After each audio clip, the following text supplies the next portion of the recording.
discussing together the progress, working together the success. That is what under the leadership of Mr. Patil, we have joined, we have discussed, and today a message is going to come to all the farmers of the 3 states that we all are united and we will save the farmers of the state.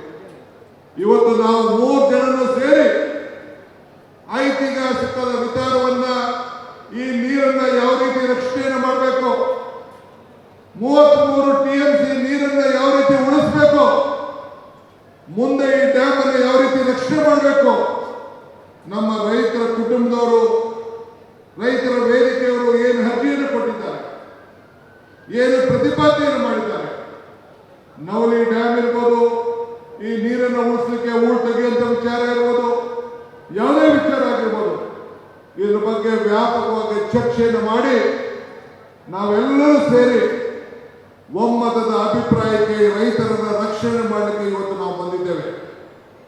ಅದನ್ನು ನಮ್ಮ ಕೇಂದ್ರ ಮಂತ್ರಿಗಳು, our honorable central minister will announce the decision taken with all of us.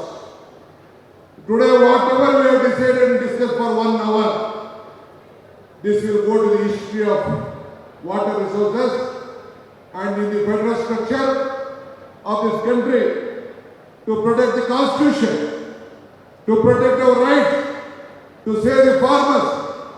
ನಮ್ಮ ನೀರು ನಮ್ಮ ಹಕ್ಕು, ಆ ಹಕ್ಕಿಗೆ 3 ರಾಜ್ಯದ ರೈತರುಗಳನ್ನು ರಕ್ಷಣೆ ಮಾಡಲಿಕ್ಕೆ ಇಂಥ ಒಂದು ಐತಿಹಾಸಿಕವಾದಂಥ ತೀರ್ಮಾನವನ್ನು ನಾವು ತೆಗೆದುಕೊಂಡಿದ್ದೇವೆ.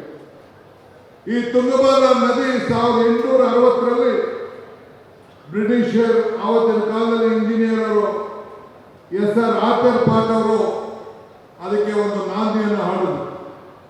ನಂತರ 1949ರಲ್ಲಿ ಆರಂಭವಾಗಿ ಇದನ್ನು ಪೂರ್ಣಗೊಂಡಂಥ ಸಂದರ್ಭದಲ್ಲಿ ಅನೇಕರು ಎಲ್ಲರೂ ಕೂಡ ಇದಕ್ಕೆ ಸಾಕ್ಷಿಯಾಗಿ ಇವತ್ತು ಉಳ್ಕೊಂಡ್ರು. ಇವತ್ತು ರಾಯಲಸೀಮೆ ಮತ್ತು ಬಳ್ಳಾರಿ ಭಾಗದ ಮತ್ತು ಪದೇ ಪದೇ ಕಾಮಾಕ್ಷಿ ಪೀಠದವಾಗಿ ಈ ಯೋಜನೆಯನ್ನು ನಾವೆಲ್ಲ ಜಾರಿಗೊಳಿಸಬೇಕಾದಂಥ ಒಂದು ಪರಿಸ್ಥಿತಿ ಬಂತು. ಇವತ್ತು 3 ರಾಜ್ಯಗಳ ಅನೇಕ ನೀರಾವರಿ ಸಮಸ್ಯೆಗಳನ್ನು ಕೃಷ್ಣ, ಕಾವೇರಿ, ಗೋದಾವರಿ ಇವೆಲ್ಲ ನದಿಗಳನ್ನು ಯಾವ ರೀತಿ ಒಮ್ಮತವಾಗಿ ನಾವೆಲ್ಲ ಜೋಡಣೆ ಮಾಡಬೇಕು, ಯಾವ ರೀತಿ ರೈತರನ್ನು ಬದುಕಿಸಬೇಕು, ಈ 3 ರಾಜ್ಯಗಳ ಸಮಸ್ಯೆಯನ್ನು ಒಟ್ಟಾಗಿ ತೆಗೆದುಕೊಂಡು ಹೋಗಬೇಕು, ಆ ಕೆಲಸವನ್ನು ಮಾಡಲಿಕ್ಕೆ ಈ ಒಂದು ಐತಿಹಾಸಿಕವಾದಂಥ ದಿನ ಇವತ್ತು ಸಾಕ್ಷಿಯಾಗಿದೆ. ನಾನೀಗಾಗಲೇ ಹೇಳಿದಾಗೆ ದೇವರು ನಮಗೆ ಕೊಟ್ಟಿರೋದು 2 ಆಯ್ಕೆ, ಒಂದು ಕೊಟ್ಟೋಗೋದು, ಒಂದು ಬಿಟ್ಟೋಗೋದು. ಹಂಗೆ ಇವತ್ತು ನಾನು ಹಿಂದೆ ಅನೇಕ ಸಂದರ್ಭದಲ್ಲಿ ಒಂದು ಮಾತಾಡ್ತಾ ಇದ್ದೇನೆ, ದೇವರು ವರನು ಕೊಡುವುದಿಲ್ಲ, ಶಾಪನ ಕೊಡುವುದಿಲ್ಲ, ಅವಕಾಶ ಮಾತ್ರ ಕೊಡ್ತಾರೆ ಅಂತೇಳಿ. ಹಂಗೆ ಈ ಬದುಕಿನಲ್ಲಿ ಹೆಜ್ಜೆಯನ್ನು ಗುರುತುಗಳನ್ನು ಉಳಿಸುವುದನ್ನು, ಸಾಕ್ಷಿ ಪೀಠಗಳನ್ನು ನಿರ್ಮಾಣ ಮಾಡಲು ಈ ಕೊಟ್ಟಂತ ಅವಕಾಶದಲ್ಲಿ ಖಂಡಿತ ನಾವು ನಿಮ್ಮ ಸೇವೆಯನ್ನು ಮಾಡಲಿಕ್ಕೆ ಪ್ರಯತ್ನವನ್ನು ಮಾಡ್ತಾ ಇದ್ದೇವೆ.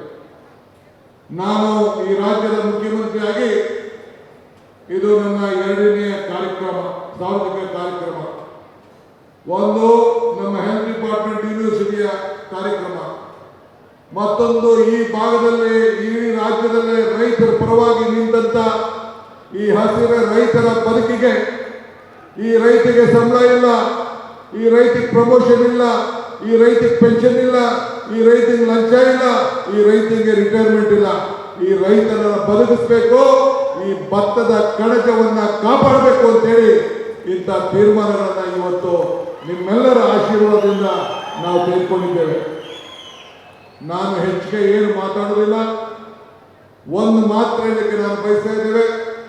ದಿ ಡಿಸ್ಕಷನ್, ನಾವೇನು ಚರ್ಚೆಯನ್ನು ಮಾಡಿದ್ದೇವೆ, 3 ರಾಜ್ಯದ ಮುಖ್ಯಮಂತ್ರಿಗಳು, ಕೇಂದ್ರ ಸಚಿವರ ಜೊತೆಯಲ್ಲಿ ಮತ್ತು ನಮ್ಮ 2 ನೀರಾವರಿ ಸಚಿವರು, ತೆಲಂಗಾಣ ಮತ್ತು ಆಂಧ್ರ ಸಚಿವರು, 5 ಜನ ಸೇರಿ ಮತ್ತು ನಮ್ಮ ಅಧಿಕಾರಿಗಳ ಕಾಂತರ ಮಧ್ಯಸ್ಥಿಕೆಯಲ್ಲಿ ಏನು ನಾವು ತೀರ್ಮಾನವನ್ನು ಮಾಡಿದ್ದೇವೆ ಅದನ್ನ ನಮ್ಮ ಕೇಂದ್ರ ಸಚಿವರು ಘೋಷಣೆಯನ್ನು ಮಾಡ್ತಾರೆ. ನಮ್ಮ 3 ಜನಕ್ಕೂ ಅನುಕೂಲ ಆಗಿ whatever the decision and the discussion has been taken place, our honorable central minister will communicate to all of you. We all are united.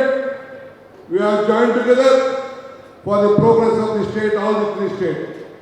Ultimately, it is our bound duty to protect all our states, at the same time to protect this country as a nation. So with this, today I would like to thank the Central Minister once again. Mr. Patil Saab is a great visionary leader, hard-working, is a solution maker, is a solution for everything. So I am very happy and a forward-looking Chief Minister Chandrababu Naidu and our Revanth Reddy both have joined with us to make all of us happy. ಮತ್ತೊಮ್ಮೆ ನಿಮ್ಮೆಲ್ಲರೂ ಕೂಡ ಈ ಸಂದರ್ಭದಲ್ಲಿ ಎಲ್ಲ ರೈತರು ನಿಮ್ಮೆಲ್ಲರ ಬದುಕನ್ನು ಉಳಿಸಲಿಕ್ಕೆ ಇವತ್ತು ಈ ಐತಿಹಾಸಿಕ ಕಾರ್ಯಕ್ರಮವನ್ನು ಮಾಡಿ ನಿಮ್ಮೆಲ್ಲರ ಸಮ್ಮುಖದಲ್ಲಿ ಎಲ್ಲ ನಮ್ಮ ಸಾಕ್ಷಿ ಗುಡ್ಡೆಯನ್ನು ನಿರ್ಮಾಣವನ್ನು ಮಾಡಿದ್ದೀರಿ. ಈ ಕಾರ್ಯಕ್ರಮಕ್ಕೆ ಇಷ್ಟು ಸಾವಿರಾರು ರೈತರುಗಳು ಬಂದಿದ್ದೀರಿ. ಎಲ್ಲ ನನ್ನ ಶಾಸಕ ಮಿತ್ರರು, ಸಂಸತ್ ಸದಸ್ಯರು, ಮಾಜಿ ಮಂತ್ರಿಗಳು, ಮಾಜಿ ನೀರಾವರಿ ಸಚಿವರುಗಳು ಎಲ್ಲ ಕೂಡ ನನ್ನ ಸಹೋದ್ಯೋಗಿಗಳು ಕೂಡ ಎಲ್ಲ ಬಂದು ಇವತ್ತು ಸಾಕ್ಷಿಯಾಗಿದ್ದಾರೆ. ಇಂಥ ಸಂದರ್ಭದಲ್ಲಿ ಯಾರ್ಯಾರು ನನ್ನ ಅಧಿಕಾರಿಗಳ ಮಿತ್ರರು ಸೇರಿ the officers of Telangana, the officers of Delhi, the officers of Tungabhadra, the officers of Andhra Pradesh and Karnataka, I would like to thank all of them for joining hands together, working together and see that you protect the interest of this nation and the farmers. Jai Hind, Jai Karnataka, Jai Andhra, Jai Telangana. ಎಲ್ಲರಿಗೂ ಮತ್ತೆ ನಮಸ್ಕಾರ. ಮಿಕ್ಕಿದ್ದು ಕೊನೆಯಲ್ಲಿರೋವರೆಗೂ ಶಾಂತಿಯಿಂದ ಕೂತ್ಕೊಳ್ಳಿ. ಹೆಚ್ಚಿನ ವಿಡಿಯೋಗಳಿಗೆ ಪ್ರತಿಧ್ವನಿ YouTube channel subscribe ಮಾಡಿ, bell icon click ಮಾಡಿ.